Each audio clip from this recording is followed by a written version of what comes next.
بادشاہ مردکی کو سرفراز کرتا ہے۔ اس رات بادشاہ کو نیند نہ آئی، سو اس نے تواریخ کی کتابوں کے لانے کا حکم دیا،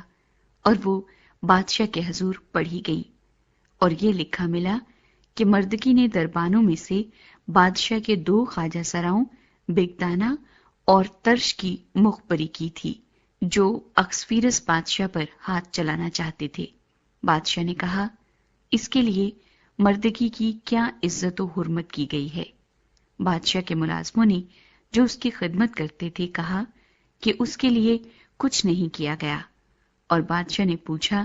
کہ بارگاہ میں کون حاضر ہے؟ ادھر حامان شاہی محل کی بیرونی بارگاہ میں آیا ہوا تھا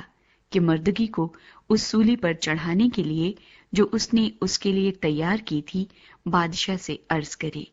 سو بادشاہ کے ملازموں نے اس سے کہا، حضور، بارگاہ میں حامان کھڑا ہے۔ بادشاہ نے فرمایا، اسے اندر آنے دو۔ سو حامان اندر آیا، اور بادشاہ نے اس سے کہا، جس کی تعظیم بادشاہ کرنا چاہتا ہے اس شخص سے کیا کیا جائے؟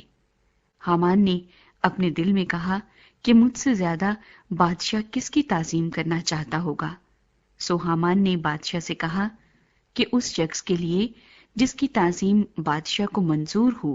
شاہانہ لباس جسے بادشاہ پہنتا ہے، اور وہ گھوڑا جو بادشاہ کی سواری کا ہے، اور شاہی تاج جو اس کے سر پر رکھا جاتا ہے، لایا جائے،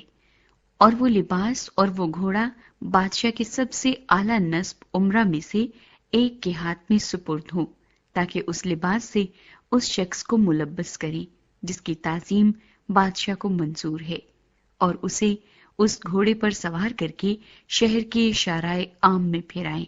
اور اس کے آگے آگے منادی کریں کہ جس شخص کی تعظیم بادشاہ کرنا چاہتا ہے اس سے ایسا ہی کیا جائے گا۔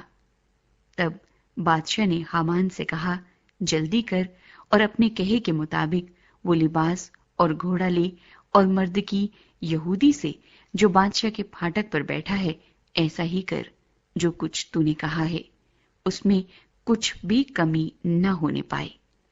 سو حامان نے وہ لباس اور گھوڑا لیا، اور مردکی کو ملبس کر کے گھوڑے پر سوار شہر کے شارع عام میں پھرایا، اور اس کے آگے آگے منادی کرتا گیا کہ جس شخص کی تعظیم بادشاہ کرنا چاہتا ہے اس سے ایسا ہی کیا جائے گا۔ اور مردکی تو پھر بادشاہ کے پھاٹک پر لوٹ آیا، پر حامان آسردہ اور سر ڈھانکے ہوئے جلدی جلدی اپنے گھر گیا، اور حامان نے اپنی بیوی زرش اور اپنے سب دوستوں کو ایک ایک بات جو اس پر گزری تھی بتائی۔ تب اس کے دانش مندوں اور اس کی بیوی زرش نے اس سے کہا، اگر مردکی جس کے آگے تو پست ہونے لگا ہے یہودی نسل میں سے ہے تو اس پر غالب نہ ہوگا، بلکہ اس کے آگے ضرور پست ہوتا جائے گا۔ حامان کو سزائے موت دی جاتی ہے۔ وہ اس سے ابھی باتیں کر ہی رہے تھے کہ بادشاہ کے خواجہ سرا آ گئے، اور حامان کو اس جشن میں لے جانے کی جلدی کی جسے آستر نے تیار کیا تھا۔